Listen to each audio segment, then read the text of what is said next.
ಮಹಿಳೆಯರಿಗೆ ಸಾಮಾಜಿಕ ನ್ಯಾಯ ದೊರಕಿಸಬೇಕು. ಡಾಕ್ಟರ್ ಗಂಗಾ ಮಾತಾಜಿ. ಇಂಡಿಪೆಂಡೆನ್ಸ್ ಸಂಗ್ರಾಮ್ ನ್ಯೂಸ್ಗೆ ಸ್ವಾಗತ.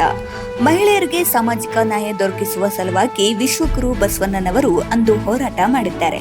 ಇಂದು ಜಾತಿ ಮತ ಪಂಥ ಭೇದವಿಲ್ಲದೆ ಎಲ್ಲರೂ ಸಮಾನರು ಎಂದು ಬಸವ ಧರ್ಮ ಪೀಠ ಕೊಡಲು ಸಂಗಮ ಪರಮ ಪೂಜ್ಯ ಶ್ರೀ ಮಹಾಜಗದ್ಗುರುಗಳಾದ ಡಾಕ್ಟರ್ ಗಂಗಾದೇವಿರವರು ಹೇಳಿದರು. ಅವರು ಕರ್ನಾಟಕ ವಿದ್ಯಾವರ್ತಕ ಸಂಘದ ದೇಶಪಾಂಡೆ ಸಭಾಭವನದಲ್ಲಿ ಆಯೋಜಿಸಿದ್ದ ಶರಣ ಮೇಳ ಪ್ರಚಾರ ಕಾರ್ಯಕ್ರಮವನ್ನು ದೀಪ ಬೆಳಗಿಸುವುದರ ಮೂಲಕ ಉದ್ಘಾಟಿಸಿ ಮಾತನಾಡಿದರು. ಬಸವಣ್ಣನವರ ತತ್ವ ಸಿದ್ಧಾಂತ ವಚನಗಳನ್ನು ಜಾತಿ ಮತ ಧರ್ಮ ಭಾಷೆ ಭೇದವಿಲ್ಲದೆ ಎಲ್ಲರೂ ಸೇರಿಕೊಂಡು ಸಹಬಾಳ್ವೆ ನಡೆಸಬೇಕು ಎಂದು ಮುಖ್ಯ ಅತಿಥಿಗಳಾಗಿ ಆಗಮಿಸಿ ಖ್ಯಾತ ಕಾಮಲೆ ರೋಗ ತಜ್ಞರು ಮತ್ತು ರಾಜ್ಯೋತ್ಸವ ಪ್ರಶಸ್ತಿ ಪುರಸ್ಕೃತರಾದ ಡಾಕ್ಟರ್ ನಿತಿನ್ ಚಂದ್ರ ಹತ್ತಿಕಾಡ್ ರವರು ಹೇಳಿದರು.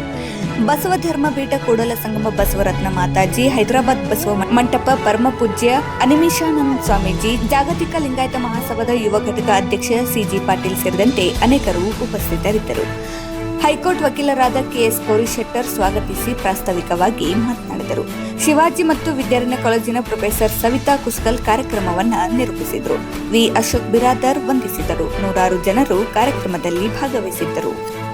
ಬಂದಲ್ಲಿ ಬಸವಣ್ಣನ ನೆನೆವೆನೋ, ದುಃಖವೊಂದು ಕೋಟಿ ಬಂದಲ್ಲಿ ಬಸವಣ್ಣನ ನೆನೆವೆನೋ, ಲಿಂಗಾರ್ಚನೆಯ ಮಾಡುವಲ್ಲಿ ಬಸವಣ್ಣನ ನೆನೆವೆನೋ, ಲಿಂಗಾರ್ಚನೆಯ ಮಾಡುವಲ್ಲಿ ಬಸವಣ್ಣನ ನೆನೆವೆನೋ, ಜಂಗಮಾರ್ಚನೆಯ ಮಾಡುವಲ್ಲಿ ಬಸವಣ್ಣನ ನೆನೆವೆನೋ, ಬಸವಣ್ಣನ ನೆನೆದಲ್ಲದೆ ನನಗೆ ಭಕ್ತಿ ಇಲ್ಲವೆಂದು, ಬಸವಣ್ಣನ ನೆನೆದಲ್ಲದೆ ನನಗೆ ಭಕ್ತಿ ಇಲ್ಲವೆಂದು, ನಾನು ಬಸವಣ್ಣ ಬಸವಣ್ಣ ಬಸವಣ್ಣ ಎನ್ನುತ್ತಿದ್ದೆನು, ನಾನು ಬಸವಣ್ಣ ಬಸವಣ್ಣ ಬಸವಣ್ಣ ಎನ್ನುತ್ತಿದ್ದೆನು, ಕಾವನ ಕಲಿದೇವರ ದೇವ ಕಲಿದೇವರ ದೇವ, ಕಾನ ಕಲಿದೇವರ ದೇವ ಕಲಿದೇವರ ದೇವ, ಸುಖ ಒಂದು ಕೋಟಿ ಬಂದಲ್ಲಿ ಬಸವಣ್ಣನ ನೆನೆವು. ಬಹುಶಃ ದೊಡ್ಡ ಮಾತಾಜಿಯವರಿದ್ದಾಗ ಪರಮ ಪೂಜ್ಯ ಗಂಗಾ ಮಾತಾಜಿಯವರು ಪ್ರತಿ ಊರಿಗೆ ಹೋಗಿ ಶರಣ ಮೇಳಕ್ಕೆ ತಮ್ಮನ್ನ ಕರೀತಿದ್ರು. ಹೆಂಗ ಪಂಚಮಿ ಹಬ್ಬಕ್ಕ ಹಣ್ಣುಗಳು ತಂಗಿಯರನ್ನ ಕರೆಯಕ್ ಬರ್ತಿರ್ತಾರಲ್ಲ, ಹಂಗ ಕೂಡಲ ಸಂಗಮ ಅಂತಕ್ಕಂಥದ್ದು ನಮ್ಮ ತವರು ಮನೆ ಇದ್ದಂಗ ಅಲ್ಲಿ ನಡೆಯುವಂತಹ ವಾರ್ಷಿಕ ಹಬ್ಬಕ್ಕೆ ನಮ್ಮನ್ನ ಕರೀಲಿಕ್ಕೆ ಬಂದಂತವ್ರು ಹೆಂಗ ಮಕ್ಕಳನ್ನ ಅವ್ವ ತವ್ರ ಮನೆಗೆ ಬಾ ಅಂತಾಳಲ್ಲ, ಹಂಗ ಗಂಗಾ ಮಾತಾಜಿಯವರು ಇವತ್ತಿನ ದಿನ ಎಲ್ಲರನ್ನೂ ಕೂಡ ಶರಣ ಮೇಳಕ್ಕೆ ಆಮಂತ್ರಿಸುವಂತಹ ಒಂದು ಕಾರ್ಯಕ್ರಮವನ್ನ ಸತತವಾಗಿ 2 ತಿಂಗಳು ಅವರು ನಡೆಸ್ತಾರೆ. ನವೆಂಬರ್ 1ರಿಂದ ಚಾಲು ಆಯ್ತು ಅಂದ್ರೆ ನವೆಂಬರ್, ಡಿಸೆಂಬರ್, ಜನವರಿ 2.5 ತಿಂಗಳು ಅದು ನಡೀತದೆ. ಮಾತಾಜಿ ಇದ್ದಾಗ್ಲೂ ಅವರೇ ಆಡ್ತಿದ್ರು.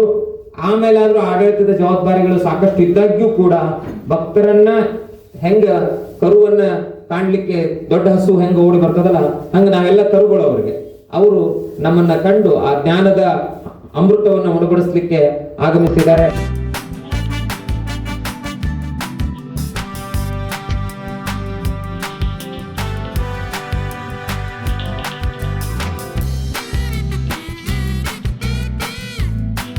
ನಮ್ಮ ಸ್ಕಾರ್ಪ್ ಎಷ್ಟು ಪವರ್ಫುಲ್ ಅಂತಂದ್ರೆ, ಬಹುಶಃ ಈ ಬೇರೆ ಸ್ವಾಮಿಗಳು ಯಾರಾದ್ರೂ ಬಸವ ವಿರೋಧಿ ಸ್ವಾಮಿಗಳು ಏನಾದ್ರೂ ಮಾತಾಡೋ ಹೊತ್ನ್ಯಾಗ ಅವ್ರಿಗೇನಾರ ಸ್ಕಾರ್ಪ್ ಕಾಣುತ್ತೋ ಅಂದ್ರೆ ನಾಲ್ಗೆ ಬಿಗಿ ಹಿಡಿದು ಮಾತಾಡ್ತಾರೆ. ಅಷ್ಟರ ಮಟ್ಟಿಗೆ ಶಕ್ತಿಯನ್ನು ಹೊಂದಿರತಕ್ಕಂಥದ್ದು ರಾಷ್ಟ್ರೀಯ ಬಸವ ದಳದ ಪ್ರತಿಯೊಬ್ಬ ವ್ಯಕ್ತಿಯೇ ಇರತಕ್ಕಂಥದ್ದು. ಈ ಹಿನ್ನೆಲೆ ಒಳಗ ಶರಣ ಮೇಳ ಅಂತಕ್ಕಂಥದ್ದು ರಾಷ್ಟ್ರೀಯ ಬಸವ ದಳ ನಡೆಸುವಂತಹ ಒಂದು ಅದ್ಭುತವಾದ ವಿಶೇಷವಾದ ಭಾವೈಕ್ಯತೆಯ ಸಮಾವೇಶ. ಆದ್ದರಿಂದ ಈ ಶರಣ ಮೇಳ ಕಾರ್ಯಕ್ರಮವನ್ನ ಅತ್ಯಂತ ಯಶಸ್ವಿಯಾಗಿ ಪ್ರಾರಂಭಿಸಿದ್ದು ಪರಮ ಪೂಜ್ಯ ಲಿಂಗಾನಂದ ಅಪ್ಪಾಜಿಯವರು ಮತ್ತು ಮಾತಾಜಿಯವರು 1988ರಿಂದ. ಆ ವರ್ಷದಿಂದಲೂ ಕೂಡ ಗಂಗಾ ಮಾತಾಜಿಯವರ ವಿಶೇಷ ಪರಿಶ್ರಮದಿಂದಲೇ ಶರಣ ಮೇಳ ಯಶಸ್ವಿ ಆಗ್ತಾ ಬಂದಿದೆ. ಆದ್ದರಿಂದ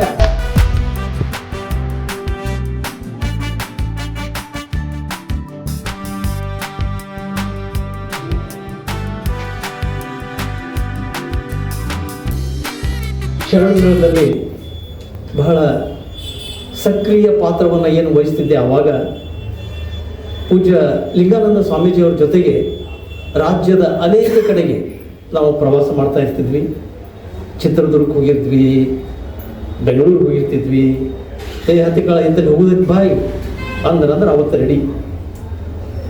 ಹಾಗೆ ಹೊಂಟಾಗ ಆ ವೇದಿಕೆ ಮೇಲೆ ಸ್ವಾಮಿಗಳಿದ್ದಾಗ ಇವರು ಕರ್ಬಸ್ಸು ಕೋರಿ ಶೆಟ್ಟರವರು ಇನ್ನೂ ಚಿಕ್ಕ ಹುಡುಗ ಎದುರಿಗೆ ಕೂತಿರ್ತಿದ್ರು. ಲಿಂಗಾನಂದ ಸ್ವಾಮಿಗಳು ಭಾಷಣ ಮಾಡ್ಬೇಕಾರೆ ತಮ್ಮ ಮಾತುಗಳಲ್ಲಿ ನಡ್ನಡ್ಕ ಕರ್ಬಸ್ಸು ಅನ್ನೋ, ಕೋರಿ ಶೆಟ್ಟರಲ್ಲ ಕರ್ಬಸ್ಸು ಅನ್ನೋ ನನಗಿನ್ನೂ ನೆನಪಿದೆ. ಮತ್ತು ಅಂದಮೇಲೆ ಪರಮ ಶಿಷ್ಯರು ಅನ್ನೋದ ಮತ್ತು ಇನ್ನೇನು ಅನ್ಬೇಕು. ಇವತ್ತೂ ನೀವು ಕಾಣ್ತಾ ಇದ್ದೀರಿ ಅವರು ಯಾವ ರೀತಿ ಈ ಬಸವ ದಳಕ್ಕೆ ಬೆನ್ನೆಲುಬಾಗಿ ನಿಂತಾರ. ಪ್ರತಿಯೊಂದು ಕಾರ್ಯಕ್ರಮಗಳನ್ನು ರೂಪಿಸುವಲ್ಲಿ ತಮ್ಮ ಶಕ್ತಿಯನ್ನು ವ್ಯಯಿಸ್ತಾರೆ. ಟೈಮ್ ಇಲ್ದಿದ್ರೂ ಕೂಡ ಇದೇ ಈಗ ಅವ್ರು ಹೇಳಿದರು, ನಾ 6:30 ತನಕ ಕೋರ್ಟ್ನಾಗಿದ್ದೀರಿ ಅಂತ ಹೇಳಿದ್ರು. ಟೈಮ್ ಇಲ್ಲದೇ ಇದ್ರೂ ಕೂಡ ಟೈಮ್ ಯಾರಿಗೆ ತಂಗಲ್ಲ. ನಾ ಭಾಳ ಸರಿ ಅಂತಿರ್ತೇನೆ ನಮ್ಮ ಫ್ರೆಂಡ್ಸಿಗೆ, ನನಗೊಂದು ಬೇರೆ ಗಡಿಯಾರ ಕೊಡಿಸಪ್ಪ ಅಂತೇಳಿ. ಬೇರೆ ರೋಲೆಕ್ಸ್ ಕೊಡಿಸ್ತೀನಿ, ಬೇಕಾದ್ರೂ ಕೊಡಿಸ್ತೀನಿ ಅಂತಾರೆ. ನನಗೆ ಅವು ಬೇಕಾಗಿಲ್ಲ. 24 ತಾಸಿಗಿಂತ ಹೆಚ್ಚಿಂದ ಯಾವ್ದಾರ ಗಡಿಯಾರ ಇದ್ರೆ ಕೊಡಿಸ್ತೀನಿ. 26 ತಾಸಿಂದು, 28 ತಾಸಿಂದು, ಯಾಕಂದ್ರೆ ನಮ್ಗೆ ಟೈಮ್ ಸಾಲ್ವಲ್ದು. ಯಾರಿಗೆ ಟೈಮ್ ಐತಂಗಾರ? ಯಾರಿಗೂ ಇಲ್ಲ. ಒಂದು MGR ಅವರ ಫಿಲ್ಮ್ ಹಿಂದೆ ತಮಿಳ್ನಾಗಿಂದ ಬಂದಿದ್ದು, ಕಾದಲಿಕ್ಕ ನೇರಂ ಇಲ್ಲೈ ಅಂತೇಳಿ.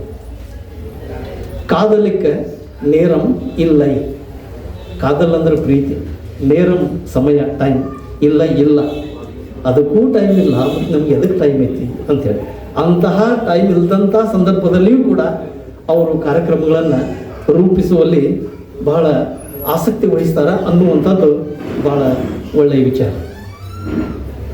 ನನಗೆ ಮೊನ್ನೆ ಅವರು ಫೋನ್ ಮಾಡಿದಾಗ 3-4 ದಿವಸದ ಹಿಂದೆ, ಇಲ್ರಿ ಗುರುವಾರ ದಿವಸ ಸಾಯಂಕಾಲ ಕಾರ್ಯಕ್ರಮ ಐತಿ, ಗಂಗಾ ಮಾತಾಜಿಯವ್ರು ಬರ್ತಾರೆ, ನೀವು ಉದ್ಘಾಟಕರಾಗಿ ಬಂದು ಒಂದೆರಡು ತಮ್ಮ ಅನಿಸಿಕೆಗಳನ್ನು ಮಾತಾಡಬೇಕು, ಹೇಳಬೇಕು ಅಂತ ಹೇಳಿದರು.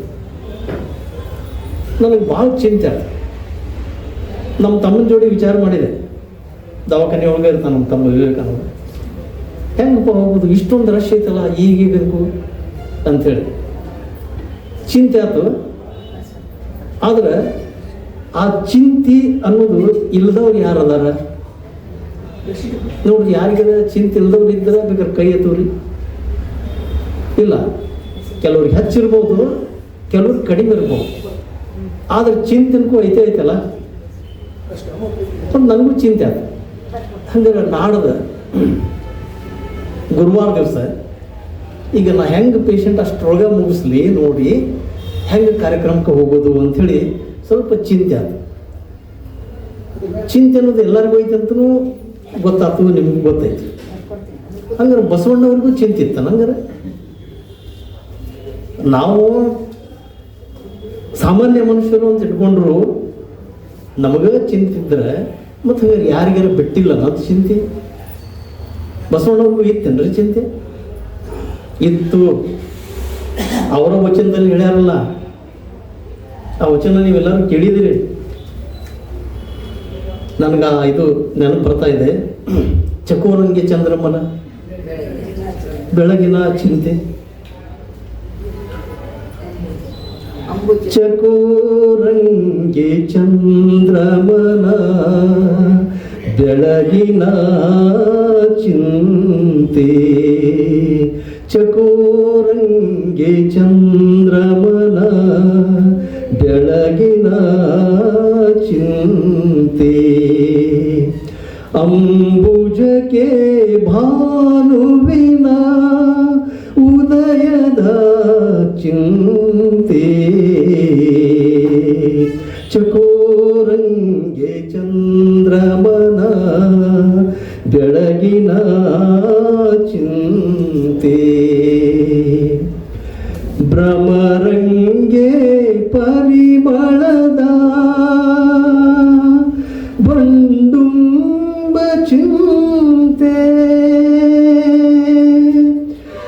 ಮರಂಗೆ ಪರಿಮಳದ ಬಂಡುಂಬ ಚಿಂತೆ ಎನಗೆ ನಮ್ಮ ಕೂಡಲ ಸಂಗನ ಶರಣರ ನೆನೆಯುವುದೇ ಚಿಂತೆ ಚಕೋರಂಗೆ ಚಂದ್ರಮನ ಬೆಳಗಿನ ಚಿಂತೆ ಚಕೋರಂಗೆ ಚಂದ್ರಮನ ಬೆಳಗಿನ ಚಿಂತೆ.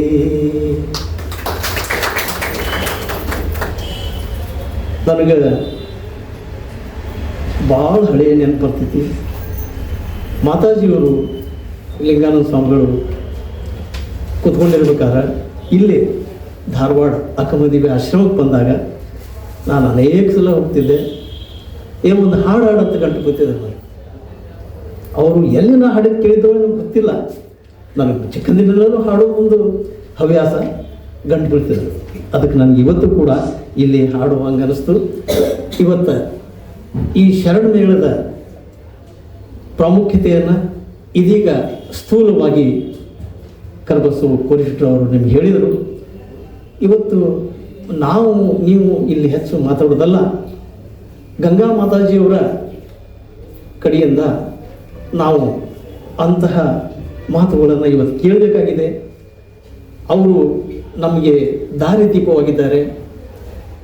ನಾವೆಲ್ಲರೂ ಒಂಥರ ಬಲ್ಬ್ ಅಂತಂದರೂ ಸಹಿತ ಬರೀ ಬಲ್ಬ್ ಇದ್ದರೆ ಉಪಯೋಗ ಇಲ್ಲ. ಏನು ಬೇಕು ಅದಕ್ಕೆ? ಕರೆಂಟ್ ಬೇಕಲ್ಲ. ಹಾಗೆ ಅವ್ರ KEB ಅವರ ಅನುಭವದೇನೋ ಅವರ ಕರೆಂಟ್ ಕೊಡೋರು ನಮಗೆ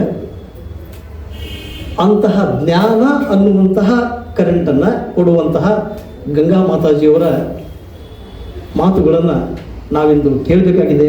ಒಟ್ಟಿನಲ್ಲಿ ನಾನೇನು ಹೇಳಬೇಕಪ್ಪ ಅಂದರೆ, ತಾವು ಈ ಶರಣ ಮೇಳದಲ್ಲಿ ಭಾಗಿಗಳಾಗಿ ಇನ್ನೂ ಹಲವರನ್ನು ಭಾಗಿಗಳಾಗುವಂತೆ ಕರೆತಂದು ಆ ಶರಣ ಮೇಳದ ಯಶಸ್ಸಿಗೆ ಕಾರಣೀಭೂತರು ನೀವು ಆಗಬೇಕು ಅಂಥೇಳಿ ಆಶಿಸಿ ನಾವು ಅವರ ಮಾತುಗಳನ್ನು ಕೇಳಲು ಉದ್ಯುಕ್ತರಾಗೋಣ. ಇಂತಹ ಈ ಬಸವ ಬಳಗ ಬೆಳೆಯಲಿ ಅನ್ನುವಂತಹ ಅಭೀಪ್ಸೆಗೆ ಆ ಮಹಾತ್ಮನ ವಿಶ್ವಗುರು ಬಸವಣ್ಣನ ಆಶೀರ್ವಾದ ನಿಮ್ಮ ಮೇಲಿರಲಿ ಅಂತೇಳಿ ಆಶಿಸಿ ನನ್ನ 4 ಮಾತುಗಳನ್ನು ನಾನು ಮುಗಿಸ್ತಾ ಇದ್ದೇನೆ. ಬಂಧು ಎನಗೆ ವಸುದೀಶ ಕಪಿಲ ಸಿದ್ಧ ಮಲ್ಲಿಕಾರ್ಜುನ, ನಿಮ್ಮ ಹೆಸರಿಟ್ಟ ಗುರು ಬಸವಣ್ಣನಯ್ಯ, ಸೃಷ್ಟಿಕರ್ತ ಲಿಂಗದೇವನನ್ನ ಎನ್ನ ಮನದಲ್ಲಿ ಪ್ರಾರ್ಥಿಸುತ್ತ, ಮಹಾ ಮಾನವತಾವಾದಿ ಮಂತ್ರಪುರುಷ, ಸ್ತ್ರೀಕುಲ ಉದ್ಧಾರಕ, ಕರ್ನಾಟಕದ ಸಾಂಸ್ಕೃತಿಕ ನಾಯಕ ಗುರು ಬಸವಣ್ಣನವರನ್ನ ಎನ್ನ ಮನದಲ್ಲಿ ಪ್ರಾರ್ಥಿಸುತ್ತ, ಮಹಾಜಗದ್ಗುರು ಲಿಂಗಾನಂದ ಮಹಾಸ್ವಾಮೀಜಿಯವರನ್ನ ಎನ್ನ ಮನದಲ್ಲಿ ಪ್ರಾರ್ಥಿಸುತ್ತ, ವಿಶ್ವದ ಪ್ರಪ್ರಥಮ ಮಹಿಳಾ ಜಗದ್ಗುರು ಡಾಕ್ಟರ್ ಮಾತಾಜಿಯವರನ್ನ ಎನ್ನ ಮನದಲ್ಲಿ ಪ್ರಾರ್ಥಿಸುತ್ತ, ಇಂಥ ಒಂದು ಸಭೆಯಲ್ಲಿ, ಶರಣ ಮೇಳದ ಪ್ರಚಾರ ಸಭೆಯಲ್ಲಿ 1 ವಾರದವರೆಗೂ ಮಿಷನ್ ಸ್ವಾಮೀಜಿ ಬಸವರತ್ನ ಮಾತಾಡಿ ಮುಂದುವರಿಸ್ಕೊಂಡು ಬಂದರು. ಅವರಿಗೆ ಬಹಳ ನಮಗೆ ಇದು ಅನಿಸ್ತದೆ ಅಂದಾಗ ಬಸವರತ್ನ ಮಾತಾಜಿಯವರು ಅದೇ ರೀತಿ ಪರಮ ಪೂಜ್ಯ ಅನ್ಮಿಷಾನಂದ ಸ್ವಾಮೀಜಿಯವರಿಗೂ ಮತ್ತು ಹಿರಿಯರು ಆಗಿರುವಂತಹ ಪ್ರಭಾವಿ ಡಾಕ್ಟರು ಆಗಿರುವಂತಹ ಡಾಕ್ಟರ್ ನಿತಿನ್ ಚಂದ್ರ ಹತ್ತಿಕಾಳವರಿಗೂ ಮತ್ತು ಶರಣರಾದಂತಹ ಚೆನ್ನಪ್ಪ ಪಾಟೀಲ್ ಅವರು ಜಾಗತಿಕ ಲಿಂಗಾಯತ್ ಮಹಾಸಭಾದ ಅಧ್ಯಕ್ಷರು ಅವರಿಗೂ ಶರಣನ್ನ ಸಲ್ಲಿಸಿ, ಇಲ್ಲಿ ನೆರೆದಂತಹ ರಾಷ್ಟ್ರೀಯ ಬಸವ ದಳದ ಎಲ್ಲ ಪದಾಧಿಕಾರಿಗಳೇ ಮತ್ತು ನೆರೆದಂತಹ ಆತ್ಮೀಯ ಶರಣ ತಂದೆ ತಾಯಿಗೆ ನಿಮ್ಮೆಲ್ಲರಿಗೂ ಶರಣು ಶರಣಾರ್ಥಿ. ಪುಟ್ಟ ಅತಿಥಿ ಬಂದಿದ್ದಾರೆ, ಅವರಿಗೂ ಶರಣು ಶರಣಾರ್ಥಿ. ಬಹಳ ನಮಗೆ ಸಂತೋಷ ಆನಂದ ಅನಿಸ್ತದೆ. ಈಗಾಗಲೇ ನಾವು ಸ್ವಲ್ಪ ಡೇಟ್ ಚೇಂಜ್ ಮಾಡಿದ್ದು ನಮ್ಮ ಕೋರಿಶೆಟ್ಟರವರು ಹೇಳಿದ್ರಂತ ನಾಳೆ ಬರಬೇಕಾಗಿತ್ತು. ನಾಳೆ ನಾನು ಇಲ್ಲಿ ಕಾರ್ಯಕ್ರಮದಲ್ಲಿ ಅಟೆಂಡ್ ಆಗಬೇಕಾಗಿತ್ತು. ಆದರೆ ಇವತ್ತು ನಾವು ಸ್ವಲ್ಪ ದಿಢೀರಂತ ಇದನ್ನ ಪ್ಲಾನ್ ಅನ್ನ ಚೇಂಜ್ ಮಾಡಿದ್ವಿ. ಇರಲಿ, ಅದು ಉದ್ದೇಶ ಬಹಳ ಮಹತ್ವಪೂರ್ಣವಾಗಿದೆ ಅಂತ ಅನಿಸುತ್ತೆ. ಯಾಕೆ ಅಂದರೆ ಇಲ್ಲಿ ದುಬೈ ನಗರದಲ್ಲಿ TV ವಚನ ಟಿವಿಯವರು 1 ವರ್ಷ ಯಶಸ್ವಿಯಾಗಿ ಬಹಳ ವಿಶೇಷವಾದ ಕಾರ್ಯವನ್ನು ಮಾಡಿ, ಪ್ರಚಾರ ಕಾರ್ಯವನ್ನು ಮಾಡಿ 1 ವರ್ಷದ ವಾರ್ಷಿಕೋತ್ಸವವನ್ನು ಆಚರಣೆ ಮಾಡಬೇಕು, ಬೆಂಗಳೂರು ನಗರದಲ್ಲಿ ಆಚರಣೆ ಮಾಡಿ ಅಲ್ಲಿ ಪ್ರಶಸ್ತಿಯನ್ನು ಕೊಡಬೇಕು ಅಂತ 7 ಜನರನ್ನ ಅವರು ಆಯ್ಕೆಯನ್ನು ಮಾಡಿದರು. ಅದ್ರ ಮೊಟ್ಟ ಮೊದಲಿಗೆ ಇಲಕಲಪ್ಪವರು ಮೊದಲು ನನ್ನ ಹೆಸರು ಹೇಳ್ಬಿಟ್ಟು ಆಯ್ಕೆಯನ್ನು ಮಾಡಿದ್ರು. ಇನ್ನು 7 ಜನ ಇಲ್ಲಿದ್ದಾರೆ, ನೀವೆಲ್ಲ ನೋಡಿರಿ ಅದನ್ನೆಲ್ಲ ಫೇಸ್ಬುಕ್ ವಾಟ್ಸಪ್ಪಲ್ಲೆಲ್ಲ. ಅದಾಗ ಆಯ್ಕೆಯನ್ನು ಮಾಡಿದಾಗ ನನಗೆ ಟೈಮ್ ಇಲ್ಲ, ಶರಣಮೇಳ ಪ್ರಚಾರ ಇರ್ತದ್ರಿ, ನನಗೆ ಬರೋಕ್ಕಾಗೋಲ್ಲ ಅಂತಂದಾಗ ತುಂಬ ಒತ್ತಾಯ ಮಾಡಿದ್ರು ನಮ್ಮ ಸಿದ್ದು ಅವರು. ಒತ್ತಾಯ ಮಾಡಿದಕ್ಕಾಗಿ ಮತ್ತೆ ಏನು ಮಾಡಬೇಕು ಅಂತ ಎಲ್ಲರಿಗೂ ಕೇಳಿದ್ರಾಗ ಬೇಡ ಬೇಡ ಅಂದರೂ ಕೂಡ ಮುಂದೆ ಅವರು ತುಂಬ ಒತ್ತಾಯ ಮಾಡ್ತಾ ಇರೋದ್ರಿಂದ ಅನ್ಮಿಷಾನಂದ ಸ್ವಾಮೀಜಿ ಬಸವರತ್ನ ಮಾತಾಜಿಯವ್ರ ಜವಾಬ್ದಾರಿ ತಗೊಂಡು 1 ವಾರ ಬಹಳ ಚೆನ್ನಾಗಿ ಕಾರ್ಯಕ್ರಮವನ್ನು ಮಾಡ್ಕೊಂಡು ಬಂದರು ಅನ್ನೋದು ಒಂದು ಸಂತೋಷ. ಆದರೆ ಇನ್ನೊಂದು ಸಂತೋಷ ಏನಂದರೆ, ಇದು ಒಂದು ಪ್ರಶಸ್ತಿಯಲ್ಲಿ ಅಪ್ಪಾಜಿದು ಹೆಸರಿದೆ. ಅದರೊಳಗೆ ಅಪ್ಪಾಜಿಯವ್ರು, ಲಿಂಗಾನಂದ ಅಪ್ಪಾಜಿಯವ್ರದ್ದು ನಮ್ಮ ಇಲ್ಲ ಅಪ್ಪಾಜಿದ ಹೆಸರು ಇವರಿಗೆ ಕೊಟ್ಟಿದ್ದಾರೆ ಪ್ರಶಸ್ತಿ, ಹಂಸಲೇಖ ಅವರಿಗೆ ಕೊಟ್ಟಿದ್ದಾರೆ. ಅದನ್ನು ಒಂಥರ ಖುಷಿ. ಇನ್ನೊಂದು ನನಗೆ ಏನು ಅನಿಸ್ತದೆ ಅಂದರೆ, ಬಸವ ತತ್ವವನ್ನು ತಲೆ ಮೇಲೆ ಹೊತ್ತುಕೊಂಡು ನಾಡಿನಾದ್ಯಂತ ಪ್ರಚಾರವನ್ನು ಮಾಡಿದ ಸಂಸ್ಥೆ ಬಸವಧರ್ಮ ಪೀಠ. ಮತ್ತು ಇದನ್ನ ಪ್ರಶಸ್ತಿ ಇಲಕಲ್ಲಪ್ಪ ಅವ್ರ ಹೆಸರಿನಿಂದ ನನಗೆ ಕೊಟ್ಟಿದ್ದು. ಅದು ನನಗೆ ಅಲ್ಲಿ ಟೈಮ್ ಇರಲಿಲ್ಲ, ಯಾಕಂದ್ರೆ ಕರೆಕ್ಟ್ ಟೈಮಿಗೆ ಮುಗಿಸ್ಬೇಕು ಅಂತ ಅವ್ರು ಸ್ಟಿಕ್ಟ್ ಅಲ್ಲಿ ಒಂದು 2-3 ನಿಮಿಷ ಕೊಟ್ಟಿದ್ದಷ್ಟೇ. ಅವಾಗ ನಾನು ಒಂದು ಮಾತಂದೆ, ಏನಂದ್ರೆ ಈ ಇಲಕಲ್ಲಪ್ಪ ಅವರಲ್ಲಿ 16ನೇಯ ಗುರುಗಳಾಗಿರುವಂತಹ ವಿಜಯ ಮಹಾಂತೇಶ್ವರರು ಹಾಗೆ ಅವರ ಕಾಲದಲ್ಲಿ ಅವರು ಅಪ್ಪನೇ ಅಂದ್ರೆ ನಾವೆಲ್ಲ ಬಸವಣ್ಣ ಅಂತ ಮಾತಾಡ್ತೀವಿ, ಆದ್ರೆ ಅವರು ಬಸವಣ್ಣ ಅಂತ ಎಂದೂ ಬಾಯಿ ಬಿಟ್ಟು ಹೆಸರು ಹೇಳಿಲ್ಲಂತೆ. ಯಾಕೆಂದ್ರೆ ಬಸವಣ್ಣನವ್ರ ಹೆಸರು ಹೇಳುವಂತ ಯೋಗ್ಯತೆ ನನಗಿದೆಯಾ ಅಂತ ತಿಳ್ಕೊಂಡು ಅಂತಿದ್ರಂತೆ.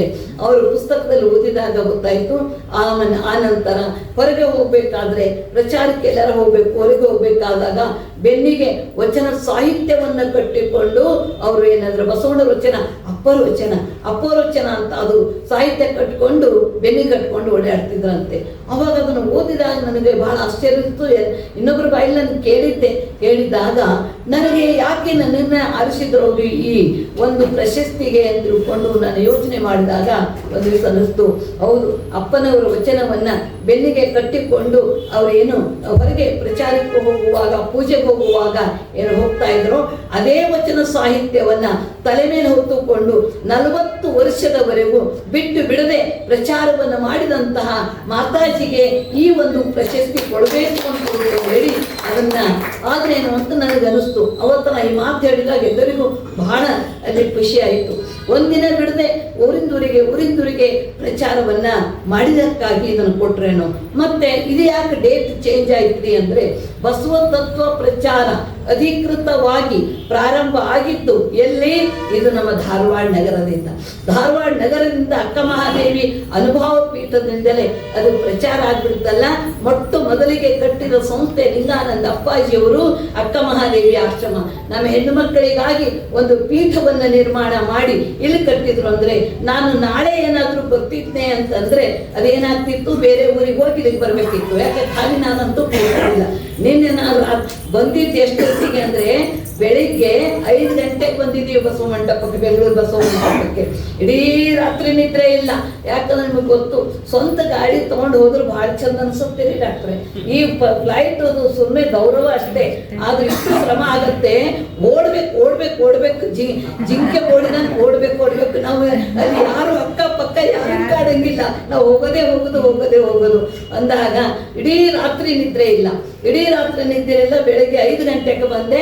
5 ಗಂಟೆಗೆ ಬಂದು ಮತ್ತೆ ನಂದೆಲ್ಲ ಕ್ರಿಯೆಗಳನ್ನು ಮುಗಿಸ್ಕೊಂಡು ಒಂದು ಸ್ವಲ್ಪ ಹೊತ್ತು ಪ್ರಾಣಾಯಾಮವನ್ನು ಮಾಡಿ, ಯೋಗ ಮಾಡಿ, ಆ ನಂತರ ಸ್ನಾನ ಪೂಜೆ ಮಾಡಿಕೊಂಡಿದ್ದೆ.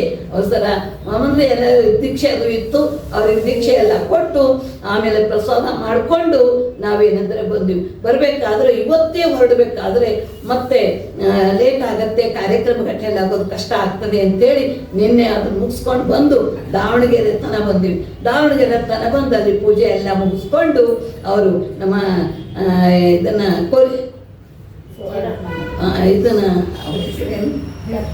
ಅದೇ ಕೊಟ್ರೇಶ್ ಮನೆಯಲ್ಲಿ ಪೂಜೆ ಎಲ್ಲ ಮುಗಿಸ್ಕೊಂಡು ಇವತ್ತು ಬೆಳಗ್ಗೆ ಟಿಫನ್ ಮಾಡಿಕೊಂಡು ಮಧ್ಯಾಹ್ನ 2:30ಗೆ ನಾವು ಇದು ಬರಬೇಕಾಯಿತು. ಅದಕ್ಕೆ ನನಗೆ ಅನಿಸ್ತದೆ ಇಲ್ಲಿಂದೇ ಬಸವ ತತ್ವವನ್ನು ಪ್ರಾರಂಭ ಆಗಿದೆ, ಇಲ್ಲಿಂದೇ ಅಪ್ಪಾಜಿಯವರು ಪ್ರಾರಂಭ ಮಾಡಿದ್ದಾರೆ ಅಂದಾಗ ಅದನ್ನು ಒಂದು ಸಾಂಕೇತಿಕನೇ ಇದೆ. ಅಲ್ಲಿಂದ ಬಂದ ತಕ್ಷಣ ಇಲ್ಲೇ ಬರಬೇಕು, ಇಲ್ಲಿಂದೇ ಪ್ರಾರಂಭ ಆಗಿದೆ ಅಂದರೆ ಇಲ್ಲೇ ಬರಬೇಕು ಅನ್ನೋದೊಂದು ಇತ್ತೇನೋ, ಅದಕ್ಕಾಗಿ ಅದು ನಮಗೆ ಗೊತ್ತಾಗ್ಲಾರ್ದಂಗೆ ಅದು ಆಟೋಮೆಟಿಕ್ ಆಗಿ ಡೇಟ್ ಚೇಂಜ್ ಆಗಿದೆ. ಅದ್ರ ಪರವಾಗಿಲ್ಲ, ಬಹಳ ನಮಗೆ ಸಂತೋಷ ಆನಂದ ಅನಿಸ್ತದೆ. ಬಿಡುವಿಲ್ಲದ ಕಾರ್ಯವನ್ನು ಇಟ್ಟುಕೊಂಡು ಕೋರಿಶೆಟ್ಟರು ಇಷ್ಟೆಲ್ಲ ಒಂದು ಪ್ರಚಾರ ಮಾಡಿದ್ದು ನಮಗೆ ಬಹಳ ಸಂತೋಷ. ಅವ್ರ ಹಿಂದಿನ ಕಳಕಳಿಯನ್ನು ನಾವು ಅರ್ಥ ಮಾಡ್ಕೋಬೇಕು. ಬಸವಣ್ಣರ ಬಗ್ಗೆ ಪ್ರಚಾರ ಆಗಬೇಕು, ವಚನ ಸಾಹಿತ್ಯ ಪ್ರಚಾರ ಆಗಬೇಕು ಅನ್ನುವಂಥ ಕಳಕಳಿ ಮತ್ತು ಅವ್ರಿಗೇನು ಹಿಡಿದಿದ್ದಾರಲ್ಲ ಆ ಕಾರ್ಯವನ್ನು ಯಶಸ್ವಿ ಆಗಲಿ ಅಂತ ತಿಳ್ಕೊಂಡು ಹೇಳಿ ಹಾರೈಸಿ ಇಂದಾಗ ಶರಣ ಬಂಧುಗಳೇ, ಇದು ಶರಣ ಮೇಳ ಬಹಳ ಮಹತ್ವಪೂರ್ಣವಾದ್ದು. ಈ ಸತಿ ಅಂತೂ ಏನಂದ್ರೆ ಎಲ್ಲರೂ ನಾ ಬರ್ತೀನಿ ನೀ ಬರ್ತೀನಿ ಅಂತ ಹೇಳ್ತಾರೆ, ಹೆಂಗೆ ಬರ್ತಾರೋ ನನಗೆ ಗೊತ್ತಿಲ್ಲ. ಆದರೆ ನಿಮಗೆಲ್ಲ ಒಂದು ಮಾತು ಹೇಳಬೇಕು ಅಂದರೆ ಬೀದರಿಂದ ಚಾಮರಾಜನಗರದವರೆಗೂ 1 ತಿಂಗಳು ಬಸವ ಸಂಸ್ಕೃತಿ ಅಭಿಯಾನವನ್ನು ಪ್ರತಿ ಒಂದು ದಿನಕ್ಕೂ ಒಂದೊಂದು ಜಿಲ್ಲೆ, ಈಗ ನಾವು ಊರಿಗೆ ಹೋಗ್ತೇವಲ್ಲ ಆಗ ಜಿಲ್ಲೆಯಿಂದ ಜಿಲ್ಲೆಗೆ ಹೋಗ್ತಿದ್ವಿ, ಅಲ್ಲೆಲ್ಲ ಪ್ರಚಾರವನ್ನು ಮಾಡಿದರೆ ಬೀದರ್, ಆನಂತರ ಬೆಳಗಾಂ, ಆ ಕಡೆ ಚಾಮರಾಜನಗರದಲ್ಲಂತೂ ಎಲ್ಲ ಊರಿನಲ್ಲೂ ಅದ್ಭುತವಾದ ಸ್ವಾಗತವನ್ನ ಆಯಿತು. ಇಲ್ಲಿ ಒಂದು ಸ್ವಲ್ಪ ಮಳೆ ಬಂತು, ಮಳೆ ಬರದೇ ಇದ್ರೆ ಇಲ್ಲಿನೂ ಸಾಕಷ್ಟು ಜನ ಎಲ್ಲ ಸೇರಿದ್ರು ಧಾರವಾಡ ನಗರದಲ್ಲಿ ಇರಲಿ.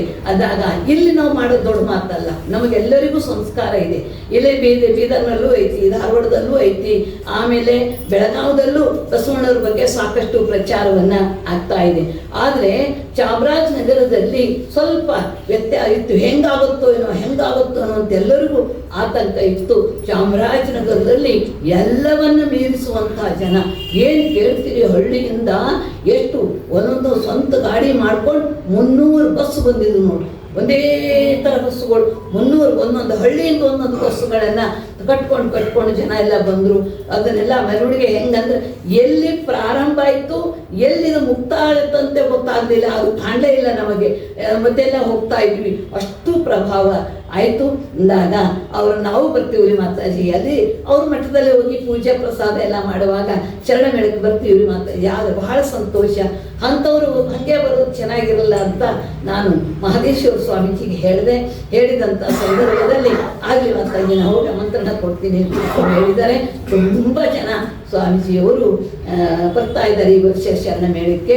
ಆ ಕಡೆ ಸ್ವಾಮಿಗಳಿಗೆ ನೀವೆಲ್ಲ ದರ್ಶನ ಆಗಿರೋದಿಲ್ಲ ನಿಮಗೆಲ್ಲರಿಗೂ. ಅಂದಾಗ ಏನಂದರೆ ಅವರಿಗೆ 12ನೇ ತಾರೀಕು ಟೈಮ್ ಕೊಟ್ಟಿದ್ವಿ. 12ನೇ ತಾರೀಕೆ ಅವರೆಲ್ಲರೂ ಸ್ವಾಮಿಗಳು ಬರ್ತಾ ಇರೋದ್ರಿಂದ ನೀವೆಲ್ಲರೂ ಜನವರಿ 11ನೇ ತಾರೀಕೆ ಹೊರಬೇಕು. 11ನೇ ತಾರೀಕೆ ಹೊರಟು ನೀವು 12ಕ್ಕೆ ಅಟೆಂಡ್ ಆಗ್ರಿ ಅಂದರೆ ಇರೋದೇ 3 ದಿನ ಕಾರ್ಯಕ್ರಮ. 3 ದಿನ ಉದಾಸೀನ ಮಾಡಬಾರ್ದು. 3 ದಿನನೂ ನಮ್ಮ ಧರ್ಮಕ್ಷೇತ್ರದಲ್ಲಿ ನಾವು ಅಲ್ಲಿ ಇರಬೇಕು ಅಂತ ಒಂದು ಪುಣ್ಯ ಭೂಮಿಯಲ್ಲಿದ್ದು ನಮ್ಮ ಜೀವನ ಸಾರ್ಥಕ ಮಾಡ್ಕೋಬೇಕು. ಧರ್ಮಪಿತ ಬಸವಣ್ಣನವರಿಗೆ ವಿದ್ಯಾಭ್ಯಾಸ ಮಾಡಿದಂಥ ವಿದ್ಯಾಭೂಮಿ, ಯೌವನದಲ್ಲಿ ಯೋಗಾಭ್ಯಾಸ ಮಾಡಿದಂಥ ಯೋಗ ಭೂಮಿ, ತಮ್ಮ 21 ವರ್ಷದಲ್ಲಿ ಪರಮಾತ್ಮನ ಸಾಕ್ಷಾತ್ಕಾರ ಮಾಡಿಕೊಂಡಂಥ ಪರಮ ಪವಿತ್ರ ಪುಣ್ಯ ಭೂಮಿ. ಜನ ಬದುಕಲಿ ಜಗ ಬದುಕಲಿ ಅಂತ ತತ್ವ ಸಿದ್ಧಾಂತವನ್ನು ಕೊಟ್ಟು ತಮ್ಮ 63ನೇ ವಯಸ್ಸಿನಲ್ಲಿ ಲಿಂಗೈಕ್ಯರಾಗಿದ್ದು ಪರಮ ಪವಿತ್ರ ಪುಣ್ಯ ಭೂಮಿ ಕೂಡಲ ಸಂಗಮ ಕ್ಷೇತ್ರದಲ್ಲಿ ನೀವೆಲ್ಲರೂ 3 ದಿನ ಅದೊಂದು ತಪಸ್ಸು ಅನ್ನುವ ರೀತಿಯಲ್ಲಿ ನಾವಲ್ಲಿ ಅಟೆಂಡ್ ಆಗಬೇಕು. ಬಸವ ಮೆಟ್ಟಿದ ಧರೆ ಅದು ಪಾವನವಯ್ಯ, ಬಸವಣ್ಣರು ಮೆಟ್ಟಿದ ಧರೆ ಪಾವನವಯ್ಯ, ಶರಣರ ಮೆಟ್ಟಿದ ಧರೆ ಪಾವನವಯ್ಯ ಅಂತ ಅಕ್ಕ ಮಹಾದೇವಿ ತಾಯಿ ಹೇಳ್ತಾಳೆ. ಅಂದಾಗ ಇವತ್ತು ನೀವೆಲ್ಲರೂ ಅಧಿಕ ಸಂಖ್ಯೆಯಲ್ಲಿ ಅಲ್ಲೆಲ್ಲ ಬಂದು ಭಾಗಿಯಾಗ್ತೀರಿ ಅಂತ ತಿಳ್ಕೊಂಡು ಹೇಳಿ ನಾನು ಹಾರೈಸ್ತಾ ಇದ್ದೀನಿ. ಅಂದಾಗ ಶರಣ ಮೇಳದ ಮಹತ್ವ ಎಲ್ಲ ನಿಮಗೆ ಚೆನ್ನಾಗಿ ಗೊತ್ತು. ಯಾಕಂದ್ರೆ ಈಗ ಸಾಕಷ್ಟು ಶರಣ ಮೇಳಕ್ಕೆ ನೀವೆಲ್ಲ ಅಟೆಂಡ್ ಆಡೋರೇ ಇದ್ದೀರಿ ಅಂತಂದಾಗ ಮತ್ತು ಅದನ್ನು ನಾನು ತೆಗೆದುಕೊಳ್ಳೋಕೆ ಇಷ್ಟ ಇಲ್ಲ. ಇಲ್ಲಿ ಲಿಂಗಮ್ಮ ತಾಯಿ ಬಹಳ ಒಂಥರ ವೈಶಿಷ್ಟ್ಯಪೂರ್ಣರು. ಹಡಪದ ಅಪ್ಪಣ್ಣನವರ ಧರ್ಮಪತ್ನಿ ಲಿಂಗಮ್ಮ ತಾಯಿ ಒಂದು ವಚನವನ್ನ ಅವರು ಬರೀತಾ ಇದ್ದಾರೆ.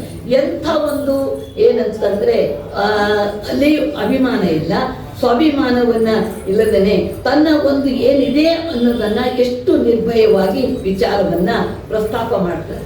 ಯಾಕೆಂದ್ರೆ ಸ್ವಲ್ಪ ಹಣ ಬಂತು ಅಂದ್ರೆ ಸಾಕು, ಸ್ವಲ್ಪ ವಿದ್ಯೆ ಬಂತು ಅಂದ್ರೆ ಸಾಕು, ತಾವು ಯಾವ ಸ್ಥಾನದಲ್ಲಿ ಇದ್ದಿದ್ದೀವಿ ಮೊದಲ ಅನ್ನೋದನ್ನ ಗಮನ ಇರಲ್ಲ. ಮತ್ತೆಲ್ಲರದು ಬಡತನದು ಹೇಳ್ಕೊಂಡ್ಬಿಟ್ರೆ ನಮಗೆಲ್ಲಿ ಏನಂದ್ರೆ ಜನ ಗೌರವ ಕೊಡೋದೇನೋ, ಈಗಾಗೇನು ಬಿಡು ಶ್ರೀಮಂತ ಅಂತಾರೇನೋ ಅಂತ ತಿಳ್ಕೊಂಡು ಹೇಳಲಾರ್ದವ್ರು ಎಷ್ಟೋ ಜನ ಇದ್ದಾರೆ. ಆದರೆ ಇವತ್ತು ಎಂಥ ಮಾತನ್ನು ಹೇಳ್ತಾ ಇದ್ದಾಳೆ ಆ ತಾಯಿ. ಒಂದು ಉನ್ನತವಾದ ಸ್ಥಾನದಲ್ಲಿ ಇದ್ದಂಥವ್ರು ಅಕ್ಕ ಮಹಾದೇವಿ ಅನುಭವ ಮಂಟಪಕ್ಕೆ ಬಂದಂತಹ ಸಂದರ್ಭದಲ್ಲಿ ಉಡತಡಿ ಪಟ್ಟಣದಲ್ಲಿ ಸಗುಣ ಸಾಕ್ಷಾತ್ಕಾರವನ್ನು ಮಾಡ್ಕೊಂಡಂತ ಅಕ್ಕ ಮಹಾದೇವಿ ಮುಂದೆ ನಿರ್ಗುಣ ಸಾಕ್ಷಾತ್ಕಾರವನ್ನು ಮಾಡ್ಕೋಬೇಕು, ಪರಮಾತ್ಮ ಸಾಕ್ಷಾತ್ಕಾರವನ್ನು ಮಾಡ್ಕೋಬೇಕು ಅಂತ ತಿಳ್ಕೊಂಡು ಹೇಳಿ ಗುರುಲಿಂಗ ದೇವರ ಮಾರ್ಗದರ್ಶನದಲ್ಲಿ ಅಪ್ಪ ಬಸವಣ್ಣರ ಹತ್ರ ಹೋಗ್ಬೇಕಮ್ಮ, ಕಲ್ಯಾಣಕ್ಕೆ ಹೋಗ್ಬೇಕು ಅಂದಾಗ ಕಲ್ಯಾಣಕ್ಕೆ ಧಾವಿಸಿ ಬರ್ತಾ ಇದ್ದಾಳೆ. ಈಗಿನಂತೆ ಕಾರಲ್ಲಿ ಬರಲಿಲ್ಲ, ಅವಾಗ ಕಾರೇ ಇರಲಿಲ್ಲ, ಕಾಲ್ನಡಿಗೆಯಲ್ಲಿ ಹಳ್ಳಿಗಳನ್ನು ದಾಟ್ಕೊಂಡು ಸಾಕಷ್ಟು ಊರುಗಳನ್ನು ಸಂಚಾರ ಮಾಡ್ಕೋತಾ ಗಟ್ಟಲೆ ಸಂಚಾರ ಮಾಡ್ಕೋತಾ ಕಲ್ಯಾಣ ಪಟ್ಟಣಕ್ಕೆ ಬಂದಾಗ ನಾನು ಹಿಂಗೆ ಸಾಧನೆ ಮಾಡ್ತೀನಿ ಅಂದರೆ ಅಂಥ ಯೋಗಿನಿಗೆ ಮಾರ್ಗದರ್ಶನ ಮಾಡುವಂಥ ಶಕ್ತಿ ಯಾರಿಗಿದೆ ಅಂದರೆ ಹಡಪದ ಅಪ್ಪಣ್ಣನವರ ಧರ್ಮಪತ್ನಿ ಲಿಂಗಮ್ಮ ತಾಯಿ, ಧರ್ಮಪಿತ ಗುರು ಬಸವಣ್ಣನವರ ಧರ್ಮಪತ್ನಿ ನೀಲಮ್ಮ ತಾಯಿ ಇಬ್ಬರಿಗೂ ಜವಾಬ್ದಾರಿಯನ್ನು ಕೊಟ್ಟರು. ಬಸವಣ್ಣ ಇಬ್ಬರಿಗೂ ಜವಾಬ್ದಾರಿಯನ್ನು ಕೊಟ್ಟು ಅಕ್ಕ ಮಹಾದೇವಿಗೆ ನೀವು ಮಾರ್ಗದರ್ಶನ ಮಾಡ್ರಿ ಎಂದಾಗ ಅವರು ಮಾರ್ಗದರ್ಶನ ಮಾಡಿದವರು ಆ ನೀಲಮ್ಮ ತಾಯಿ, ಲಿಂಗಮ್ಮ ತಾಯಿ. ಇಂಥ ಉನ್ನತ ಪದವಿ ಆದ ತಕ್ಷಣ ಕೆಳಗಿಂದ ಹೇಳಬೇಕಾಗಿಲ್ಲ, ತನ್ನ ಹುಟ್ಟುವುದೆಲ್ಲ ಹೇಳಬೇಕಾಗಿಲ್ಲ. ಆದರೆ ಎಷ್ಟು ಇದರಿಂದ ಹೇಳ್ತಾರೆ, ನಾ ಎಲ್ಲಿದ್ದೆ, ಹುಟ್ಟಿದೆ, ಎಲ್ಲಿ ಬೆಳೆದೆ, ಮುಂದೆ ಹೇಗಾದೆ. ಬಹಳ ನಮಗೆ ಹೃದಯ ತುಂಬಿ ಬರ್ತದೆ ಅವ್ರ ತಾಯಿ ಹೇಳಿದ ಮಾತು. ಒಂದು ಉನ್ನತ ಸ್ಥಾನಕ್ಕೆ ಬಂದರೂ ಕೂಡ ತನ್ನ ಮರೀಲಿಲ್ಲ. ಒಂದು ಸಲ ಏನಾಗಿತ್ರಿ, ಅವ್ರು ದೊಡ್ಡ ಆಫೀಸರು ಅವಾಗ ಏನು ಮಾಡಿದ್ರು, ಆ ದೊಡ್ಡ ಮನೆ ಕಟ್ಕೊಂಡಾರ. ಏನು ಸೋಫಾಗಳು ಚೇ ಒಂದ್ರಕ್ಕಿನ ಒಂದು ಚೆನ್ನಾಗಿರ್ತಾವ್ರಿ. ಎಲ್ಲ ಮಾಡೆಲ್ ಎಲ್ಲ ಸೋಫಾಗಳೆಲ್ಲ ತಂದೆಲ್ಲ ಹಾಕಿದ್ರು. ದೊಡ್ಡ ಮನೆ. ಅವ್ರ ಅಪ್ಪ ಏನಂದ್ರೆ ಹಬ್ಬ ಮಾಡಿದ್ರು ಅವ್ರ ಮನೆಯಲ್ಲಿ, ದಸರಾ ಹಬ್ಬನೋ ದೀಪಾವಳಿ ಹಬ್ಬನೋ. ಅವಾಗ ತಾಯಿಗೆ ಎಷ್ಟಾದ್ರೂ ಕರಡಿರ್ತದಲ್ಲ, ನೋಡ್ರಿ ಮಗ ಏನು ಉಣ್ಣು ಏನು ತಿನ್ನು, ಅದು ಮದುವೆ ಆಗಿದೆ, ಹೆಂಡತಿ ಮಾಡ್ತಾಳೆ, ಎಲ್ಲ ಮಾಡ್ತಾರೆ, ಆ ಪ್ರಶ್ನೆ ಬೇರೆ. ಆದ್ರೂ ಒಂದಿಷ್ಟು ಉಂಡೆ ಇದು ಎಲ್ಲ ಒಯ್ದುಕೊಡ್ರಿ ಅಂತ ಎಲ್ಲ ಕೊಟ್ಟು ಕಳಿಸಿದ್ರೆ ಉಂಡೆ ಎಲ್ಲ ತಗೊಂಡು ಅವ್ರ ಬಸ್ಸಿಗೆ ಅಲ್ಲಿ ಬಂದ್ರು. ಅವ್ರ ಮನೆಗೆಲ್ಲ ಬಂದರು, ಎಲ್ಲ ಮಾಡಿದ್ರು. ಇವ್ರು ಟಿವಿಯಲ್ಲಿ ಇದ್ರು, ಎಲ್ಲ ಏನು ಫ್ರಿಜ್ಜು ಫ್ಯಾನ್ ಎಲ್ಲ ಇದೆ. ಅದನ್ನೆಲ್ಲ ನೋಡಿ ಅವರು ಒಬ್ಬರು ಯಾರೋ ಮಿತ್ರರು ಬಂದಂಥ ಸಂದರ್ಭದಲ್ಲಿ ಅವರಲ್ಲಿ ಕುಂತಿದ್ದಾರೆ. ಆವಾಗ ಇವ್ರು ಪಾಪ ಹಳೆ ದೋತ್ರ, ಆಮೇಲೆ ಕೊಳಕ ಬಟ್ಟೆ, ಹಳ್ಳಿಯಲ್ಲಿದ್ದವ್ರು ಹೆಂಗಿರ್ತಾರೆ ವಿಚಾರ ಮಾಡಿ ಹಾಕೊಂಡಲ್ಲಿ ಬಂದಾಗ ಅವರಿಗೆ ಡೌಟ್ ಬಂದು ಸುಮ್ಮನೆ ಕೂತಾರೆ. ಅವ್ರಿಗೆ ಒಟ್ಟು ಆಫೀಸರ್ ಮಾತಾಡಿಸ್ತಿಲ್ಲ. ಇವ್ರು ಬಂದು ಗೆಳೆಯರವ್ರು ಸುಮ್ಮನೆ ಕೂತರು. ಇವ್ರು ಯಾರ್ರಿ ಅಂತ ಕೇಳಿದ್ರೆ ತಂದೆ ಅಂತ ಹೇಳಿಕ್ಕೆ ಇವರಿಗೆ ಸ್ವಾಭಿಮಾನ. ಹೆಂಗೆ ಹೇಳೋದು ಅಂತ ಹೇಳಿ ಏನಂತಾರ, ನಮ್ಮ ಮನೆ ಕೆಲಸ ಆಳ್ರಿ ಅಂತ ಅಂದಾಗ ಈ ತರ ಭಾವನೆ ಇರುವಂತಹ ಕಾಲದಲ್ಲಿ 12ನೇ ಶತಮಾನದಲ್ಲಿ ನಮ್ಮ ಲಿಂಗಮ್ಮ ತಾಯಿ ಎಷ್ಟು ಚೆನ್ನಾಗಿ ವಿಚಾರವನ್ನ ಅಲ್ಲಿ ಪ್ರಸ್ತಾಪ ಮಾಡ್ತಾ ಇದ್ದಾರೆ. ತಾನು ಉನ್ನತವಾದ ಸಾಧನೆಯನ್ನು ಮಾಡಿ ಒಂದೊಂದು ವಚನಗಳನ್ನು ಓದ್ತಾ ಇದ್ರಂತೂ ಒಂದೊಂದು ದಿನ 1-2 ತಾಸು ಪ್ರವಚನ ಮಾಡ್ಬೋದ್ರಿ. ಅಂಥ ವಚನಗಳನ್ನು ಮನಸ್ಸಿನ ಬಗ್ಗೆ ಇವೆಲ್ಲ ನೋಡಿದಾಗ ನಮಗೆ ಆಶ್ಚರ್ಯ ಆಗತ್ತೆ. ಎಷ್ಟು ಚೆನ್ನಾಗಿ ಹೇಳ್ತಾ ಇದ್ದಾಳೆ ಆ ತಾಯಿ. ಕನಿಷ್ಠದಲ್ಲಿ ಹುಟ್ಟಿದೆ, ಉತ್ತಮರಲ್ಲಿ ಬೆಳೆದೆ, ಸತ್ಯ ಶರಣರ ಪಾದವಿಡಿದೆ. ಆ ಶರಣರ ಪಾದವಿಡಿದು ಗುರುವ ಕಂಡೆ, ಲಿಂಗವ ಕಂಡೆ, ಜಂಗಮವ ಕಂಡೆ, ಪ್ರಸಾದವ ಕಂಡೆ, ಪಾದೋದಕವ ಕಂಡೆ. ಇಂತಿವರ ಕಂಡೆನ್ನ ಕಂಗಳ ಮುಂದಣ ಕತ್ತಲೆ ಹರಿಯಿತು. ಕಂಗಳ ಮುಂದಣ ಕತ್ತಲೆ ಹರಿಯಲೊಡನೆ ಮಂಗಳದ ಮಹಾಬೆಳಗಿನಲು ಓಲಾಡಿ ಸುಖಿಯಾದೆನಯ್ಯ ಅಪ್ಪಣ್ಣ ಪ್ರಿಯ ಚನ್ನಬಸವಣ್ಣ. ಎಂಥ ಅದ್ಭುತವಾದ ಸಂದೇಶವನ್ನ ತಾಯಿ ಕೊಡ್ತಾ ಇದ್ದಾಳೆ. ನನಗಿರೋದು ಸ್ವಲ್ಪ ಟೈಮ್ನಲ್ಲಿ ಸ್ವಲ್ಪ ವಿಚಾರವನ್ನ ಪ್ರಸ್ತಾಪ ಮಾಡ್ತೀನಿ. ಏನಂದ್ರೆ ಕನಿಷ್ಠದಲ್ಲಿ ಹುಟ್ಟಿದೆ ಅಂದ್ರೆ ಯಾವ ಜಾತಿಯವರದು? ಹಡಪದ ಅಪ್ಪಣ್ಣನವರು, ಹಡಪದವರ ಜಾತಿಯವರು ಅಂದಾಗ ಇಂಥಲ್ಲಿ ಹುಟ್ಟಿದೆ. ಅವಾಗ ಕನಿಷ್ಠದವರೇ ಅಂತ ಹೇಳ್ತಾ ಇದ್ರು. ಹಿಂದಿನ ಕಾಲದಲ್ಲಿ ಅವ್ರ ಮುಖ ನೋಡಿದ್ರೆ ಹಿಂಗಾಗತ್ತೆ ಅಂತ ತಿಳ್ಕೊಂಡು ಹೇಳ್ತಾ ಇದ್ರು. ಯಾಕಂದ್ರೆ ಅವ್ರು ಕಟಿಂಗ್ ಮಾಡೋರಲ್ವಾ, ಅವ್ರ ಮನೆಗೆ ಹೋಗಿ ಕಟಿಂಗ್ ಮಾಡಿಸ್ಕೊಂಡು ಬರುವಂತ ಕಾಲ ಇತ್ತು ಹಿಂದಿನ ಕಾಲದಲ್ಲಿ. ಆಮೇಲೆ ದೊಡ್ಡವರು ಗೌಡ್ರು, ಇಂಥ ದೇಸಾಯಿ ಮನೆ ತಂದವರು, ಇಂಥ ದೊಡ್ಡವರು ಇದ್ರೆ ಸಣ್ಣ ಬಾಕ್ಸಲ್ಲಿ ಅವೆಲ್ಲ ಇಟ್ಕೊಂಡು ಸಾಮಾನು ಇಟ್ಕೊಂಡು ಅವ್ರ ಮನೆಗೆ ಹೋಗಿ ಕಟಿಂಗ್ ಮಾಡಬೇಕಾಗಿತ್ತು. ಇಂಥ ಒಂದು ಪರಿಸ್ಥಿತಿ. ಅವ್ರ ಮುಖ ನೋಡಬಾರ್ದು. ಅಲ್ಲಿ ಕಟಿಂಗ್ ಮಾಡ್ಕೊಂಡು ಬಂದ ತಕ್ಷಣ ಮನೆ ಒಳಗೆ ಬರಂಗಿಲ್ಲ, ಹೊಳಗೆ ಸ್ನಾನ ಮಾಡಿಕೊಂಡು ಒಳಗೆ ಬರಬೇಕಾಗಿತ್ತು. ಅದಕ್ಕಾಗಿ ಹೇಳ್ತಾರೆ ಇಂಥ ಕನಿಷ್ಠದಲ್ಲಿ ಹುಟ್ಟಿದೆ. ಆದರೆ ಎಂಥದ್ರಿ, ಮಂಗಗಳಂತೆ ಕಾಣುವಂಥ ಮುಖಗಳನ್ನು ಮಾನವರಾಗಿ ಸುರಕ್ಷಿತವಾಗಿ ಕಾಣುವಂತೆ ಮಾಡ್ತಾರಲ್ಲ, ಅವ್ರಿಗೆ ಕನಿಷ್ಠ ಅಂತ ತಿಳ್ಕೊಂಡು ಹೇಳ್ತಾರಲ್ಲ, ಅದನ್ನು ಗುರು ಬಸವಣ್ಣನವರು ಅವರಿಗೆ ಸಂಸ್ಕಾರವನ್ನು ಕೊಟ್ಟು ಅವರಿಗೆ ಮಾರ್ಗದರ್ಶನವನ್ನು ಮಾಡಿ ಉನ್ನತ ವರ್ಗ. ಒಂದು ಸಲ ಏನಾಯ್ತು, ಒಬ್ಬ ರಾಜನ ಹತ್ರ ದೂರ ಬಂತು. ಏನ್ ದೂರ ಬಂತು? ಊರ್ ಜನನೇ ಬಂದ್ಬಿಟ್ರು, ಹಳ್ಳಿ ಜನ. ಮಹಾಪ್ರಭು ಇವನ ಅಪಶಕುನ ಇದ್ದಾನೆ, ಇವನ್ ಹಾಗಿದ್ದಾನೆ, ಇವನಿದ್ದು ನಮಗೆಲ್ಲ ತೊಂದರೆ ಆಗ್ತದೆ, ಇವನಿಗೆ ನೀವೇನಾದ್ರು ಶಿಕ್ಷೆ ಕೊಡ್ರಿ ಅಂದ್ರು. ಶಿಕ್ಷೆ ಅಂದ್ರೆ ಹಂಗೆ ಕೊಡ್ತಾರ ಅವ್ರು? ಸುಲಭನ? ಆಗ್ಲಿ ನೋಡೋಣ, ಪರೀಕ್ಷೆ ಮಾಡೋಣ. ಆಗ್ಲಪ್ಪ ಇವತ್ತು ಕರ್ಕೊಂಬರ್ರಿ ಅವರಿಗೆ. ಇವತ್ತು ರಾತ್ರಿಗೆ ಬಾ ಅಂದ್ರು. ಅವರು ಪ್ರಸಾದ ಮಾಡಿದ್ರು, ಊಟ ಮಾಡಿದ್ರು. ಅವನು ಊಟ ಮಾಡ್ಕೊಂಡು ಬಂದ. ಒಂದೇ ರೂಮ್ನಲ್ಲಿ, ಒಂದು ರೂಮ್ನಲ್ಲಿ ಒಬ್ಬರು ಮಹಾತ್ಮ ಫೋಟೋ ಇಲ್ಲ, ಯೋಗಿಗಳ ಫೋಟೋ ಇಲ್ಲ, ಏನಿಲ್ಲ. ಆ ರೂಮ್ನಲ್ಲಿ ಸುಪ್ಪತ್ತಿಗೆ ಮೇಲೆ ರಾಜ ಮಲಗಿದ, ಕೆಳಗೆ ಅವನು ಹಾಸ್ಕೊಂಡು ಅವನು ಮಲಗಿದ. ಮಲಗುವ ಟೈಮಿನಲ್ಲಿ ರಾಜನ ಮುಖ ಅವನು ನೋಡಿದ, ಆ ಹಡಪದವನ ಮುಖ ರಾಜ ನೋಡಿದ್ರು. ಮಲ್ಕೊಂಡ್ಬಿಟ್ರು. ಮಲ್ಕೊಂಡು ಹೇಳ್ಬೇಕಾದ್ರೆ ಒಟ್ಟಿಗೆ ಹೇಳ್ಬೇಕು. ಇಬ್ರು ಎದ್ರು. ಎದ್ದ ತಕ್ಷಣ ರಾಜನ ಮುಖ ಅವ್ನು ನೋಡ್ದ, ಅವ್ರ ಮುಖ ಇವ್ರು ನೋಡಿದ್ರು. ಆಯ್ತು, ಮನೆಗೆ ಹೋಗುವಂತ ಕಳಿಸಿದ್ರು. ಕಳಿಸಿದ್ರು. ರಾಜ ಸ್ನಾನ ಗೀನ ಮಾಡ್ಕೊಂಡು ಏನು ಬಂಗಾರ ತಟ್ಟೆಯಲ್ಲಿ ಎಲ್ಲ ಮಿಷ್ಟಾನ್ನ ಭೋಜನ ಅಡಿಗೆ ಮಾಡಿದ್ದಾರೆ, ಅದನ್ನು ತಿಳ್ಕೊಂಡು ಊರು ಪ್ರಸಾದ ಒಂದು ತುತ್ತನ್ನ ಬಾಯಲ್ಲಿ ಇಟ್ಟುಕೊಂಡು ಇನ್ನೊಂದು ತಗೊಳ್ಳೋಣ ಅನ್ನೋದ್ರಾಗೆ ಟಪ್ ಅಂತ ಒಂದು ಹಲ್ಲಿ ಬಿತ್ತು ತಟ್ಟೆ. ತಪ್ಪಂತಂದು ಹಲ್ಲಿ ಬಿದ್ದ ತಕ್ಷಣ ಓ ಇವನ ಅಪಶಕುನಂತೆ, ಇವನ ನಮ್ಮ ಪ್ರಜೆಗಳು ಹೇಳಿದ್ರು ಸತ್ಯ ಇದೆ. ಅವನು ನೋಡಿದಕ್ಕಾಗಿ ಎಂದೆಂದೂ ಈ ಘಟನೆ ನಡೆದಿಲ್ಲ, ಈಗಿದು ನಡೆದೈತಿ ಅಂತಂದ್ರೆ ಅವನ ಅಪಶಕುನೇ ಇದ್ದಾನೆ ಅಂತ ಮಂತ್ರಿ ಮಂತ್ರಿ ಇವನ ಅಪಶಕುನ ಮುದ್ದೆ ಇದ್ದಾನೆ, ಇವನಿಗೆ ನೀವು ಏನಂದ್ರೆ ಮರಣದಂಡನೆ ಶಿಕ್ಷೆ ಕೊಡ್ರಿ ಅಂದ್ರು. ಅವನು ಏನಪ್ಪ, ಏನು ತಪ್ಪಾಗ ಮನುಷ್ಯನಿಗೆ ಕೊಡ್ಬೇಕಲ್ಲ ಅಂತ ಅನ್ಕೊಂಡು ರಾಜ ಆದ್ಮೇಲೆ ಏನು ಮಾಡೋಕ್ಕಾಗಲ್ಲ. ಕರ್ಕೊಂಡು ಹೋದ್ರೆ ಮರಣದಂಡನೆ ಶಿಕ್ಷೆ ಏನಿದೆ ದಿಢೀರಂತ ಕೊಟ್ಟು ಬಿಡಲ್ಲ. ಒಂದು ರೂಮಲ್ಲಿ ಕೂಡಿಸ್ತಾರೆ. ಕೂಡಿಸಿ ಅವರಿಗೆಲ್ಲ ಕೇಳ್ತಾರೆ, ಏನು ಊಟ ಮಾಡಬೇಕು, ಏನು ತಿನ್ಬೇಕು, ಏನು ಮಾಡ್ಬೇಕಂದ್ರೆ ಎಲ್ಲ ಮಾಡ್ತಾರೆ, ಎಲ್ಲ ಕೊಡ್ತಾರೆ. ಅವ್ರು ಏನು ಹೇಳ್ತಾರೆ ಅದು ಕೊಡ್ತಾರೆ. ಯಾರ್ದು ಮಾತಾಡ್ಬೇಕಾ, ಹೆಂಡತಿ, ಮಕ್ಕಳು, ತಾಯಿ, ತಂದೆ, ಬಂಧು ಬಳಗ ಯಾರ್ದರ ಜೊತೆಯಲ್ಲಿ ನೀವು ಯೋಗಕ್ಷೇಮದ ಮಾತಾಡ್ಬೇಕಾ ಅಂತ ಕೇಳಿದ್ರು. ಇಲ್ಲ ಮಂತ್ರಿಗಳೇ, ನನಗೆ ಊಟ ಮಾಡೋದ್ರಲ್ಲಿ ಇಷ್ಟ ಇಲ್ಲ, ತಿಂಡಿ ತಿನ್ನೋದ್ರಲ್ಲಿ ಇಷ್ಟ ಇಲ್ಲ, ಯಾರ ಜೊತೆಲೂ ಮಾತಾಡಕ್ಕೆ ನನಗೆ ಇಷ್ಟ ಇಲ್ಲ, ನನಗೊಂದೇ ಒಂದು ಮಾತಾಡಬೇಕು ಅಂತಿದೆ. ಆಯಿತು, ಯಾರನ್ನು ಕರೆಸ್ಬೇಕು? ಏನಿಲ್ಲ, ಮಹಾರಾಜರ ಜೊತೆಲಿ ನನಗೊಂದು ಮಾತಾಡಬೇಕು. ಒಂದು ಮಾತಾಡಕ್ಕೆ ನಿಮ್ಗೆ ಅವಕಾಶ ಕೊಟ್ಬಿಡ್ರಿ ಸಾಕು, ಕೊನೆಗೆ ಇದನ್ನು ಮಾಡಿಕೊಂಡು ನನ್ನ ಇದು ಆಗತ್ತೆ ಮುಂದೆ ಆಗಲಿ ಅಂತ ಹೇಳಿ ರಾಜನಿಗೆ ಹೇಳಿ ಕಳಿಸಿದ್ರು. ಆಗಿನ ಕಾಲದಲ್ಲಿ ಏನು ಕಾರಿಲ್ಲ, ರಥ ಇತ್ತಲ್ಲ, ರಥದಲ್ಲಿ ರಾಜ ಬಂದ. ನನ್ನ ಜೊತೆಲಿ ಏನು ಮಾತಾಡ್ತಾನೆ ನೋಡೋಣ ಅಂತ ಬಂದ. ಏನಪ್ಪ ಏನು ಮಾತು ಅಂತ ಕೇಳಿದಾಗ, ಏನಿಲ್ಲ ಪ್ರಭು, ಮಲಗುವಾಗ ನನ್ನ ಮುಖ ನೀವು ನೋಡಿದ್ರಿ, ನಿಮ್ಮ ಮುಖ ನಾನು ನೋಡಿದೆ. ಎದ್ದ ತಕ್ಷಣ ಒಂದು ಒಟ್ಟಿಗೆ ಎದ್ದೀವಿ, ನನ್ನ ಮುಖ ನೀವು ನೋಡಿದ್ರಿ, ನಿಮ್ಮ ಮುಖ ನಾನು ನೋಡಿದೆ. ನನ್ನ ಮುಖ ನೀವು ನೋಡಿರೋ ಕಾರಣ ಒಂದು ಊಟ ಅಲ್ಲ, ಒಂದು ತಟ್ಟೆಯ ಊಟ. ಆ ಪ್ರಸಾದ ಏನಾಯ್ತು, ಏನೋ ಸುತ್ತಿ ಬಂತು. ಮತ್ತೊಂದು ತಟ್ಟೆ ತಗೊಂಡು ನೀವು ಊಟ ಮಾಡಬಹುದಿತ್ತು. ಒಂದು ತಟ್ಟೆ ಊಟ ವೇಸ್ಟ್ ಆಯ್ತಷ್ಟೇ. ಆದರೆ ನಿಮ್ಮ ಮುಖ ನಾನು ನೋಡಿದ ಕಾರಣ ನನಗೆ ಮರಣದಂಡನೆ ಶಿಕ್ಷೆ ಬಂತು ಅಂದ್ರೆ ಇದು ಯಾರ ಅಪಶಕುನ ಅಂತ ಕೇಳಿ. ಇವಾಗ ಯಾರ ಅಪಶಕುನ? ನಾನು ನೀವು ಅಂತ. ರಾಜನಿಗೆ ಶಾಕ್ ಆಯ್ತು. ಹೌದಲ್ಲ, ಯಾರು ಶಕುನವಲ್ಲ, ಯಾರು ಅಪಶಕುನವಲ್ಲ ಅಂತ ತಿಳ್ಕೊಂಡು ಹೇಳಿ ಬೇಷರತ್ತಾಗಿ ಅವನಿಗೆ ಬಿಡುಗಡೆ ಮಾಡುವಂತೆ. ಇದಕ್ಕೆ ಹೇಳ್ತಾ ಇದ್ದಾಳೆ ಲಿಂಗಮ್ಮ ತಾಯಿ, ಕನಿಷ್ಠದಲ್ಲಿ ಹುಟ್ಟಿದೆ. ಆಗಿನ ಕಾಲದಲ್ಲಿ ಬಹಳ ಕನಿಷ್ಠ ಇತ್ತು, ಈಗೇನಿಲ್ಲ. ನಿಮ್ಗೆ ಹೇಳ್ತೀನಿ, ಈಗ ಇಂಜಿನಿಯರು, ಇವರು ಡಾಕ್ಟರ್ಸು, ಇವರಿಗೆಲ್ಲ ಟೈಮೇ ಸಿಗೋದು ಕಷ್ಟ. ಬಂದು ನೀವು ಸ್ನಾನ ಮಾಡ್ರಿ, ಅದು ಮಾಡ್ರಿ ಅಂತ ಹೊರಗೆ ನಿಲ್ಲಿಸ್ತಿದ್ರಲ್ಲ. ಈಗೇನಿಲ್ಲ, ರಾತ್ರಿ 12 ಗಂಟೆಗೆ ಹೋಗಿ ಮಾಡ್ಕೊಂಡು ಬರ್ತಾರ, 1 ಗಂಟೆಗೆ. ಟೈಮೇ ಇಲ್ಲ, ಏನು ಮಾಡಬೇಕು, ಯಾರು ಎಲ್ಲರೂ ಬಿಜಿ ಅಂದಾಗ ಎಲ್ಲ ಓಪನ್ ಇಟ್ಕೋತಾರೆ ಅಂಗಡಿ, ಅಲ್ಲಿ ಹೋಗಿ ಮಾಡಿಸ್ಕೊಂಡು ಬಂದ್ಬಿಡ್ತಾರೆ. ಆದರೆ ಈಗೆಲ್ಲ, ಆದ್ರೆ ಆಗಿನ ಕಾಲದಲ್ಲಿ ಬಹಳ ಗಂಭೀರ ಪರಿಸ್ಥಿತಿ ಈ ಥರ ಇತ್ತು. ಅದಕ್ಕಾಗ ತಾಯಿ ಹೇಳ್ತಾಳೆ, ಇಂಥ ಕನಿಷ್ಠದಲ್ಲಿ ಹುಟ್ಟಿದೆ, ಉತ್ತಮರಲ್ಲಿ ಬೆಳೆದೆ. ಉತ್ತಮ ಶರಣರಲ್ಲಿ, ಉತ್ತಮರಲ್ಲಿ ನಾನು ಬೆಳೆದೆ, ಒಳ್ಳೆಯ ಜನರಲ್ಲಿ ಬೆಳೆದೆ, ಎಲ್ಲ ಸಂಸ್ಕಾರ ಇದ್ದಂಥ ಜನರಲ್ಲಿ ನಾನು ಬೆಳೆದೆ, ಉತ್ತಮರಲ್ಲಿ ಬೆಳೆದೆ. ಈಗ ನಿಮಗೆ ಗೊತ್ತಾಗತ್ತೆ, ಹೇಗಂದ್ರೆ ಶರಣು ಶರಣಾರ್ಥಿ ಅಂದ್ರೆ ನೀವು ಹೇಳಿದ್ರೋ ಇಲ್ಲೋ ಗೊತ್ತಿಲ್ಲ, ಆ ಪುಟ್ಟ ಪುಟಾಣಿ ಹೇಳ್ತು ಶರಣು ಶರಣಾರ್ಥಿ, ಹೌದಲ್ಲ? ಹೀಗೆ ಎಂದು ಸಂಸ್ಕಾರ ಕೊಟ್ಟಾಗ ಮಾತ್ರ ಅಲ್ಲಿ ಬರಲಿಕ್ಕೆ ಸಾಧ್ಯ ಉಂಟು. ಅದಕ್ಕಾಗಿ ಹೇಳ್ತಾರೆ ಉತ್ತಮರಲ್ಲಿ ಬೆಳೆದೆ, ನಾನು ಉತ್ತಮರಲ್ಲಿ ನಾನು ಬೆಳೆದೆ.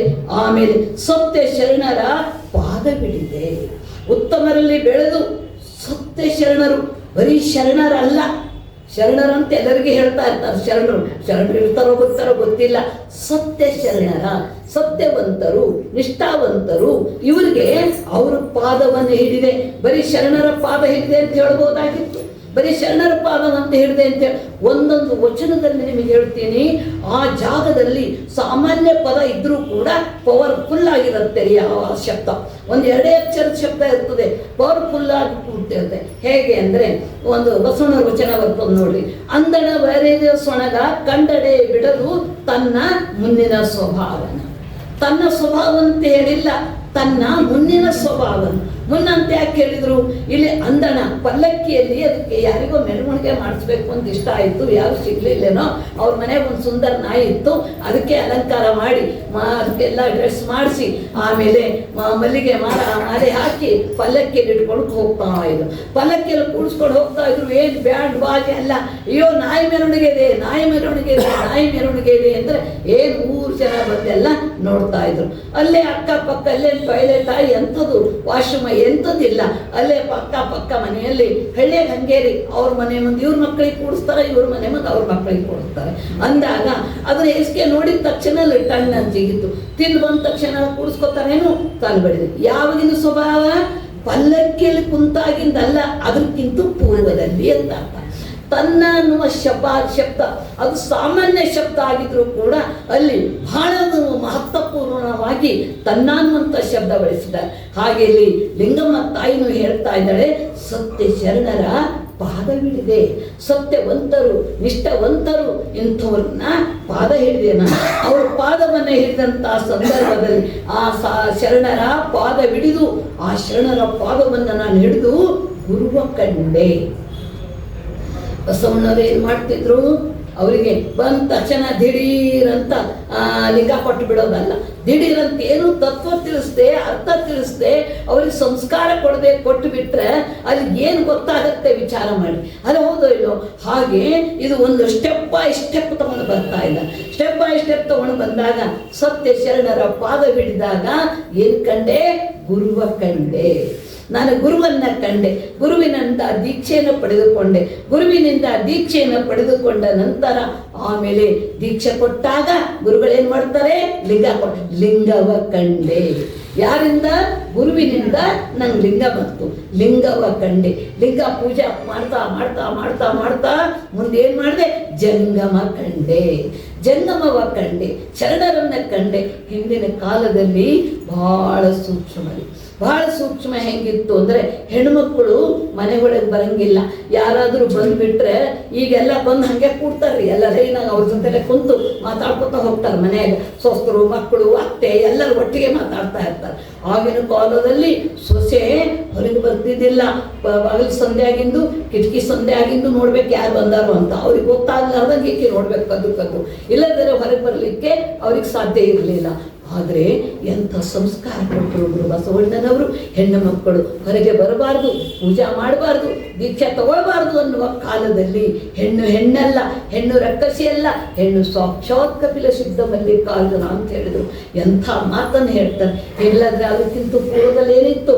ಹೆಣ್ಣು ಭೋಗದ ಗೊಂಬೆ, ಮಕ್ಕಳಿರುವಂಥ ಯಂತ್ರ, ಕೆಲಸ ಮಾಡುವಂಥ ಆಳು ಎನ್ನುವ ಸಮಾಜದಲ್ಲಿ ಹೆಣ್ಣು ಮಕ್ಕಳಿಗೆ ದೈವತ್ವವನ್ನು ಕೊಟ್ಟರು ಗುರು ಬಸವಣ್ಣನವರು. ಅಂದಾಗ ಅದಕ್ಕೆ ಆ ತಾಯಿ ಎಂಥ ಪ್ರಾಮಾಣಿಕವಾಗಿ ತನ್ನ ವಿಚಾರವನ್ನ ಅಲ್ಲಿ ಪ್ರಸ್ತಾಪ ಮಾಡ್ತಾ ಇದ್ದಾಳೆ.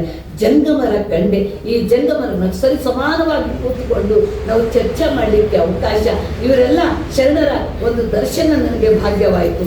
ಜಂಗಮರ ಕಂಡೆ, ಜಂಗಮರ ಕಂಡ ನಂತರ ಪಾದೋದಕವ ಕಂಡೆ, ಪ್ರಸಾದವ ಕಂಡೆ. ಹೆಣ್ಣುಮಗಳು ದೀಕ್ಷಾ ತಗೊಳ್ಳೋದಲ್ಲ, ಪೂಜಾ ಮಾಡೋದಲ್ಲ, ಆಕೆ ದೀಕ್ಷೇಂದ್ರ ಪಾದೋದಕ ತಗೊಳ್ಳಿಕ್ಕೂ ಯೋಗ್ಯಳಲ್ಲ, ಪಾದೋದಕ ತಗೊಳ್ಳಿಕ್ಕೂ ಯೋಗ್ಯಳಲ್ಲ, ಪ್ರಸಾದ ತಗೊಳ್ಳಕ್ಕೂ ಯೋಗ್ಯಳಲ್ಲ. ಎಲ್ಲಾರ ಪೂಜೆ ಮಾಡಿದ್ರು ಚೂರು ಕೈಯಾಗಿ ಹಾಕ್ತಾರಲ್ಲ, ಅದನ್ನ ಕೈಯಾಗಿ ಶಿಶಿ ಇರ್ತಾರೆ, ಆ ಪ್ರಸಾದನೂ ತಗೊಳ್ಳಿಕ್ಕೆ ಯೋಗ್ಯಳಿಲ್ಲ. ಆದರೆ ನಮ್ಮಪ್ಪ ಬಸವಣ್ಣ ನಾವೆಷ್ಟು ಕೃತಜ್ಞತೆ ಅರ್ಪಿಸಿದ್ರು ಸಾಲಲಿಲ್ಲ. ಎಷ್ಟು ಜನ್ಮ ಹೊತ್ತುಕೊಂಡು ಬಂದು ಹೆಣ್ಣು ಮಕ್ಕಳು ಬಸವಣ್ಣನವರ ಒಂದು ತತ್ವ ಸಿದ್ಧಾಂತವನ್ನು ಅನುಷ್ಠಾನಕ್ಕೆ ತಂದು ಪ್ರಚಾರ ಮಾಡಿದ್ರು ಆಗ ನಾವು ಕೃತಜ್ಞತೆಯನ್ನು ಸಲ್ಲಿಸಕ್ಕಾಗುವುದಿಲ್ಲ ಅಂತ ನಮಗನಿಸ್ತದೆ. ಅವ್ರಿಗೆ ಧನ್ಯವಾದ ಹೇಳಕ್ಕೆ ನಮ್ಗೆ ಸಾಧ್ಯವಿಲ್ಲ, ನಮ್ಮ ಕೈಲಿ ಅವಲ್ಲ ಅಂತ ಅನಿಸ್ತದೆ ನನಗೆ.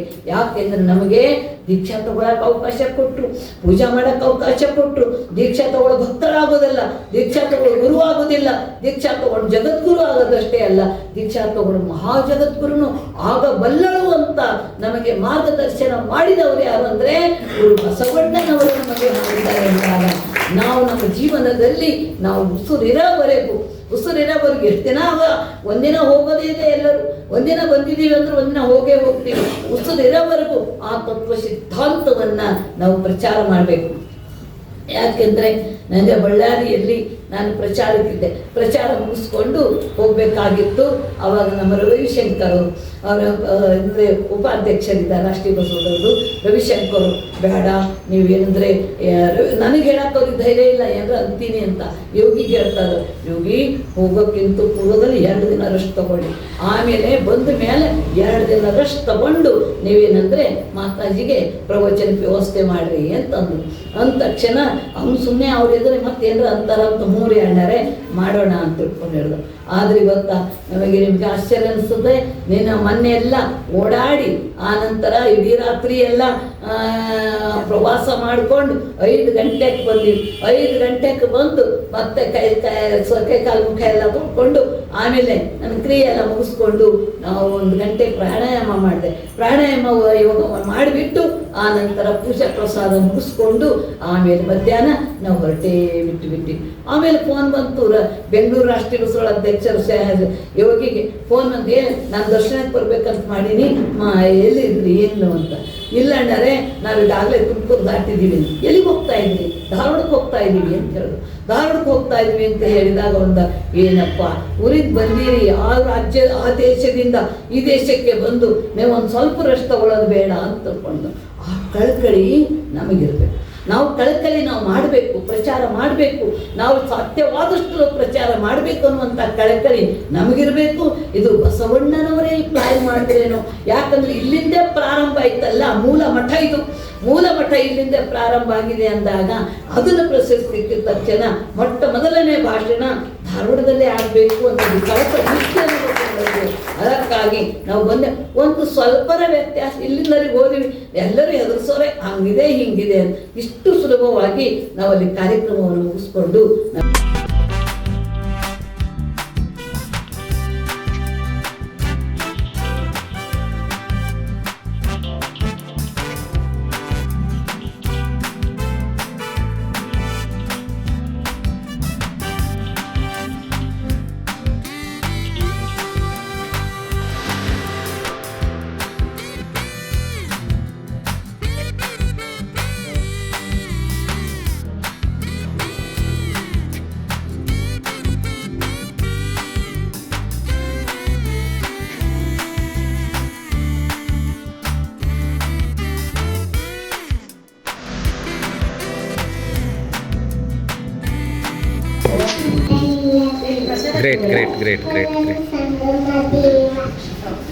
Great.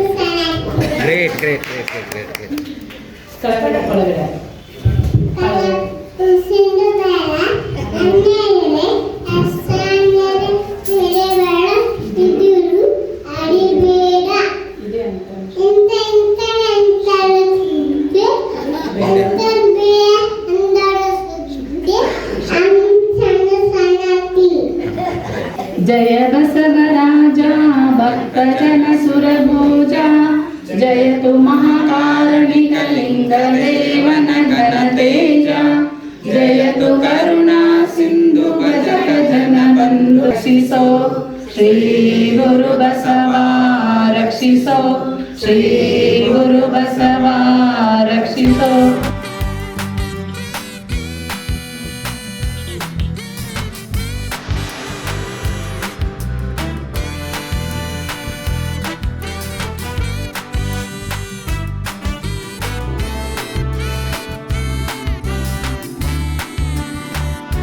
ಗ್ರಾಹಕರೇ, ಸೆಕೆಂಡ್ ಸೆಕೆಂಡ್ ಹ್ಯಾಂಡ್ ವಾಹನ ಬೇಕಾ, ಕಾರ್ ಮತ್ತು ಬೈಕ್ ಬೇಕಾದರೆ ನ್ಯಾಷನಲ್ ಆಟೋ ಕನ್ಸಲ್ಟೆಂಟ್ಗೆ ಭೇಟಿ ನೀಡಿ. ಇಲ್ಲಿ ಎಲ್ಲ ತರಹದ ಸೆಕೆಂಡ್ ಹ್ಯಾಂಡ್ ಬೈಕ್ ಮತ್ತು ಕಾರುಗಳು ಸಿಗುತ್ತದೆ. ವಿಶೇಷವೇನೆಂದರೆ ಲೋನ್ ಮೂಲಕ ವಾಹನ ಖರೀದಿ ಮಾಡಬಹುದು.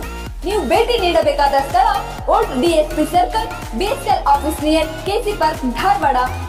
ಮೊಬೈಲ್ ಸಂಖ್ಯೆ 7348821313 9008447288. ಈ ನಂಬರ್ಗೆ ಹೆಚ್ಚಿನ ಮಾಹಿತಿಗಾಗಿ ಸಂಪರ್ಕಿಸಬಹುದು.